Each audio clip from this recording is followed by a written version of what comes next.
باپ، والد، father, daddy, ابا، پاپا، یہ وہ ورڈ ہیں جو بڑی جان نثاری والے ورڈ ہیں. جس کے سر پہ اس کا باپ کھڑا ہو اس کو یوں لگتا ہے جیسے میں بہت طاقتور ہوں. اور جب باپ جیسی بلڈنگ گر جائے اور اس جہان فانی سے رخصت ہو جائے تو یوں لگتا ہے کہ اب انسان تنہا ہو گیا ہے. اب بیساکھیاں ختم ہو گئی ہیں. اب اپنے ہی سہارے پہ چلنا ہے، اپنے ہی پیروں پہ بھاگنا ہے. جو ملے گا کھا لینا ہے، نہیں ملے گا تو جستجو کو جاری رکھنا ہے. آپ دیکھ رہے ہیں یوٹیوب چینل ڈاکٹر جلیل اسلم آفیشل. میں لاتا ہوں من بھاتا. السلام علیکم. آدھا برس. باپ گھر کا سائبان، ابا آب کے لفظ سے موسوم کیا جاتا ہے. یہ تین لفظ جن سے کائنات کے علوم کی ابتدا ہوئی. ابا بچے کی توتلی زبان سے جب بولا جاتا ہے تو زندگی مسکراتی ہے. قرآن مجید میں اب 19 مرتبہ آیا ہے، 19 مرتبہ آیا ہے. اب کی جمع ابا ہے جو کہ قرآن مجید میں 64 مرتبہ آیا ہے. اب کے معنی ہے مسلح، مجد، ظاہر کرنے والا اور مالک کے معنی آتے ہیں. ہر زندہ شے کا باپ ہے. اللہ تعالیٰ نے فرمایا ہے کہ میں نے ہر چیز کو نر اور مادے کے طور پر پیدا کیا. پودے ہوں یا پھل پھول، جانور ہو یا کیڑے مکوڑے، چرند ہوں یا پرند، ہر مخلوق نر اور مادہ کے طور پر تخلیق ہوئی ہے. ہر بچے کا باپ ہوتا ہے. باپ کے بغیر تخلیق جنس ایک سوالیہ نشان ہوتی ہے. ماں بچے کی تخلیق کی ضامن تبھی ہوتی ہے جب اس کو باپ کا ملاپ حاصل ہوتا ہے. باپ سورج کی مانند ہے جس کے بغیر کائنات اندھیرے کا شکار ہو جاتی ہے. باپ کے سائے سے اولاد کو شفقت پدری کی نعمت مل جاتی ہے. ماں اگر جنت ہے تو باپ اس کا دروازہ ہے. باپ کو گھر کی عمارت کی چھت، ستون اور دروازہ کہا جاتا ہے.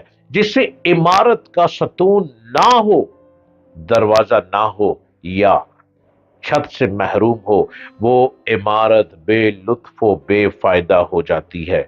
ماں بچے کو جنم دیتی ہے تو باپ اس کو زندگی بخشتا ہے. ماں چلنا سکھاتی ہے تو باپ اس سے دوڑنے کا سلیقہ دیتا ہے.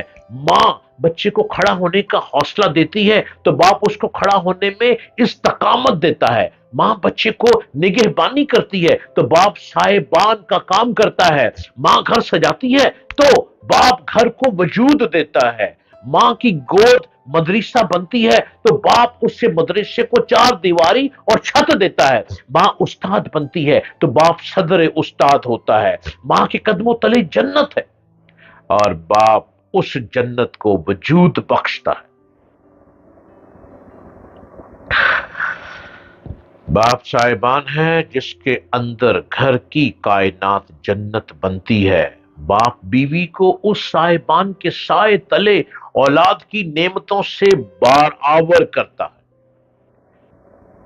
گود ہری ہوتی ہے تو ماں کا سہاگ عظمت مادری سے عبارت ہوتا ہے. باپ وہ ہے جس کے نطفے سے اولاد پیدا ہوتی ہے. وہ بیوی اور بچوں کو نان و نفقہ دیتا ہے. یہ گھر کا ذمہ دار سردار مربی ہوتا ہے. گھر کا سردار ہوتا ہے جس کی رحمت و شفقت سے گھر کے در و دیوار سے گلشن پدری کے سائے ابھر کر سکون اور عافیت کی چادر میں لپیٹ لیتے ہیں.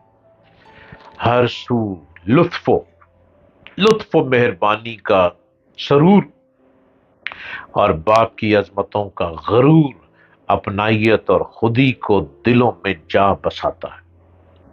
باپ وہ ہے جس کی قسم رب کائنات نے اٹھائی.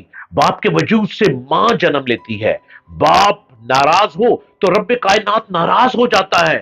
آقا کائنات صلی اللہ علیہ وآلہ وسلم نے فرمایا کہ باپ جنت کے سب دروازوں میں سے بیچ کا دروازہ ہے۔ اب یہ بیٹے کی مرضی ہے کہ وہ اس دروازے کو ضائع کر بیٹھے یا اس کے حصول کی ریاضت کرے۔